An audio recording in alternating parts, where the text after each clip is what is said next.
The Fortunate King. Admetus, king of Pherae in Thessaly, was thought by many to be among the luckiest of men. He was young, strong, and handsome, the only son of a father who had given up the kingdom to him as soon as he came of age.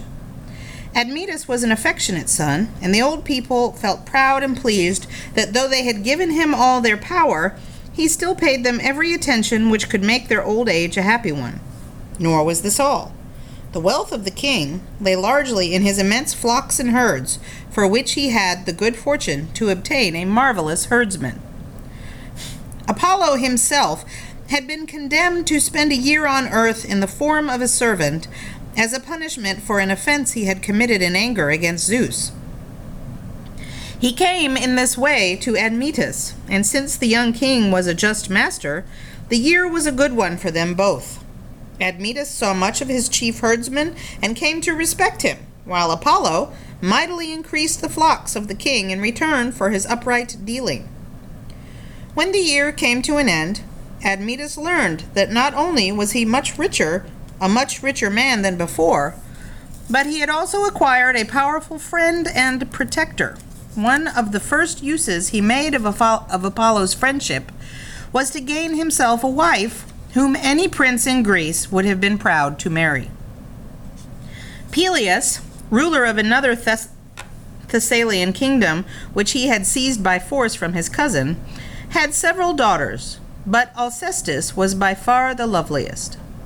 Not only was she beautiful, but she was skilled in all the arts of women. She was a notable spinner and maker of cloth, a good housewife, and performed everything with a charm which really came from a gentle, affectionate, and honorable nature. Even her dark and sinister father was fond of her, and by no means anxious to let her marry and go live in some other land. Nevertheless, from the first moment she was old enough, Peleus had been bothered by suitors for Alcestis. Every young man who saw her, and a great many who only heard of her, asked her father for her hand. At last, Peleus became weary of the business, and let it be known that he would marry his daughter only to the prince who could come to ask for her in a chariot drawn by a wild boar and a lion. Of course, no man could do this without help from the gods, so Peleus thought it most likely that he would be able to keep his daughter. But when Admetus accomplished the feat with Apollo's aid, Peleus at last could be satisfied that she was marrying a prosperous king who had the help of a powerful protector. He made the best of it, therefore, and the wedding was held with much rejoicing. For several years after this, Admetus was even happier than before. His parents thoroughly approved of his bride, who treated them with loving respect. Alcestis was a gentle, dignified queen, a beloved mistress of the household, and an affectionate mother. Towards her husband, even though she had not chosen him herself, she showed all the love he could desire. Nothing seemed to be lacking.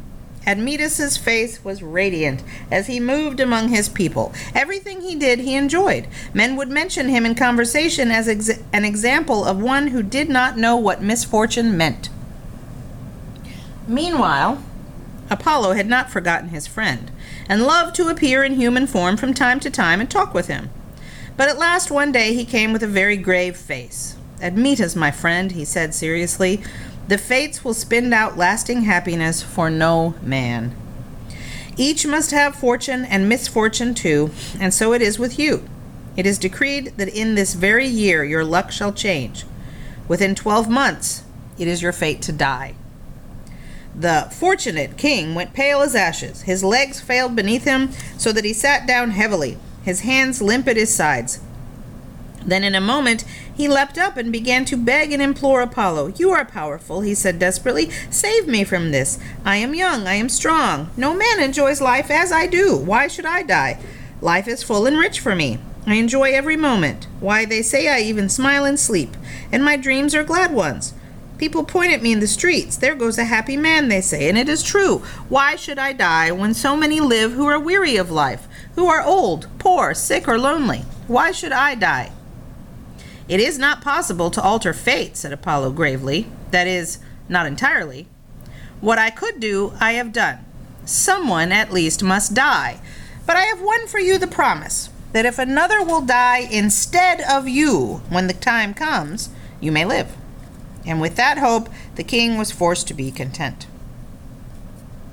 From that time on, nobody pointed to Admetus in the streets and called him the fortunate king. Indeed, he made no secret of his misfortune, hoping always that someone who was tired of life would offer to change with him.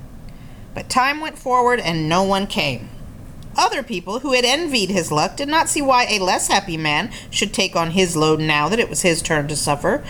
The year went on, and in all his kingdom, no one offered the service that Admetus was too proud to ask. He found himself wandering past mean hovels, casting imploring glances at poor or crippled people. He fancied they understood what he wanted of them, and that they looked at him mockingly. At least he could bear the city no longer, and went out to manage his estate as he had been used. But the bleating of the countless lambs and the lowing of the cows in his great milking sheds only drove him to desperation. Finally, his courage failed him, and as the long year came to an end, he went to see his father. His father was outraged at the proposition Admetus put before him. "How dare you suggest such a thing?" he shouted. "I have 10 more good years of life, and it is my own. I earned it, and I shall enjoy it. Nobody ever called me the fortunate king. I toiled hard all my life for what I had. And now you, who have had everything given to you and made no effort, want my last years of peace and happiness as well? What do you think a father is for, my son? Do you expect him always to give what you need? Oh no, I have given already, and far too much. A father should receive respect and affection and obedience from his children, as the gods have ordained it. And this is all you offer: respect when it takes no trouble, affection when it is the easiest way. Get out of my sight." "Selfish old man," answered Admetus, beside himself with fury at the direct refusal. "Now I know how much your only son is worth to you. Not even a few miserable, toothless years of life." "Get out of my sight," yelled the old man. "I will," shouted Admetus, "and gladly, for you are no true parent of mine. At least I have a mother." Admetus's mother was no more willing than her husband. "Look after yourself," she said indignantly. "You are not a baby any more. As long as you were one, I watched over you, fed you, dressed you, and sat up with you. You owe your life to me in any case. I never asked you as a baby to look after me. Now it is your turn." "Now may you be cursed," retorted Admetus in a passion. "May the gods remember you as an unworthy mother, a hard, unfeeling woman. What use was it to give me life and nurse me up for this, a fine gift you gave? May you die unwept and unhonored." "May Hera, the great queen mother, and Leto hear me," screamed the old woman. "They know what it is to have children. May they—" But Admetus turned away without hearing, for he felt that his time was come. Admetus lay down on his couch and groaned aloud in bitter despair, as he hid his face and waited for the coming of death. Meanwhile, in her inner chamber, the queen Alcestis quietly arose, kissed her 2 children, and gave them to her attendants. Then she bathed herself, and put on fresh white garments, and went to the sacrifice. There she prayed the gods to take her life.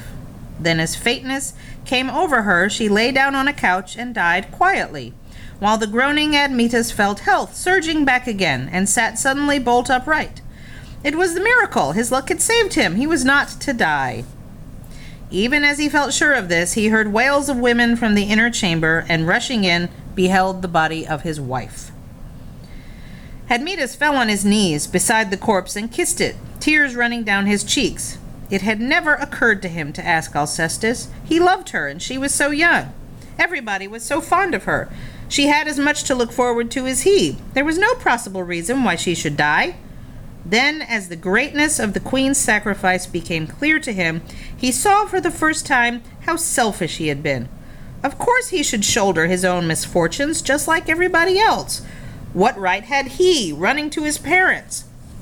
He had had more luck than other people in any case. Why should it not be his turn? Admetus groaned again, and would gladly have died if by so doing he could have brought his Alcestis to life. But it was too late.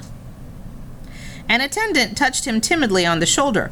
There was a stranger shouting for him in the great hall. It was Heracles, the mighty hero, returned from one of his deeds of strength, and bursting to celebrate his achievement. He could not have come at a worse time, but he had to be met. So Admetus roused himself to go out and explained to him that this was a house of mourning. On the way, however, he thought better of it. Why should the happiness of Heracles be spoiled?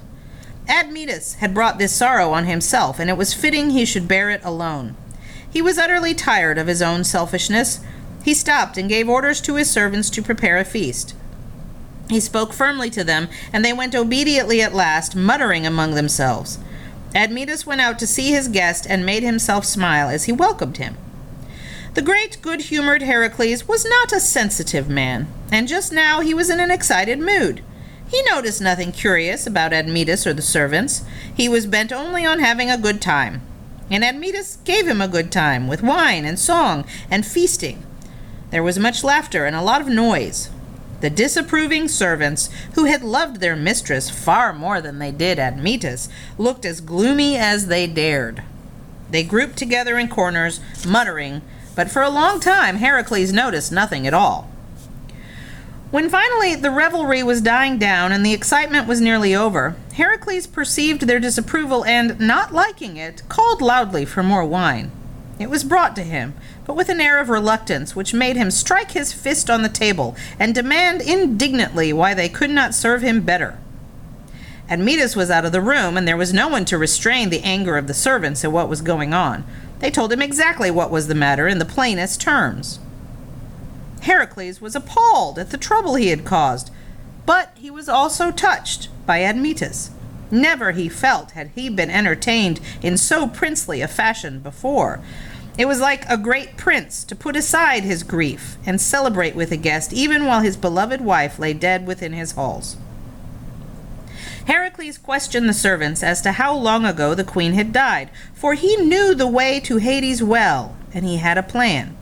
He had been down to Hades, and so great was his strength that not all the monsters of that place had availed to keep him there. He had bound the mighty Cerberus and brought him up to earth alive. In fact, there was no feat that Heracles was not equal to, for he was half divine, and though he was a man now, he would be a god in time. It might be possible to pursue death and wrestle with him for the spirit of Alcestis as they went hand in hand down the steep path to the underworld. He said nothing to Admetus as yet, and told the servants to keep silence, but he took up his great club from the corner where he had laid it, threw his lion skin over his shoulders, and strode off in the direction of the dreadful path he had trodden once before. It was early morning when Heracles came back, and with him walked a muffled figure. Admetus, summoned haggard and sleepless from his chamber, came, much tried but still courteous, to answer his guest's unreasonable demands. Heracles put back the cloak, and Alcestis looked at her husband as though she were just waking from sleep. As he ran forward and clasped her, he felt her come to life in his arms. Alcestis and Admetus lived long after that time, happy yet generous to the poor and ailing. Admetus had learned both seriousness and sympathy. Though he was as prosperous as before, he had found that there were qualities more admirable than good luck, and he never cared again to be known by the title of the Fortunate King.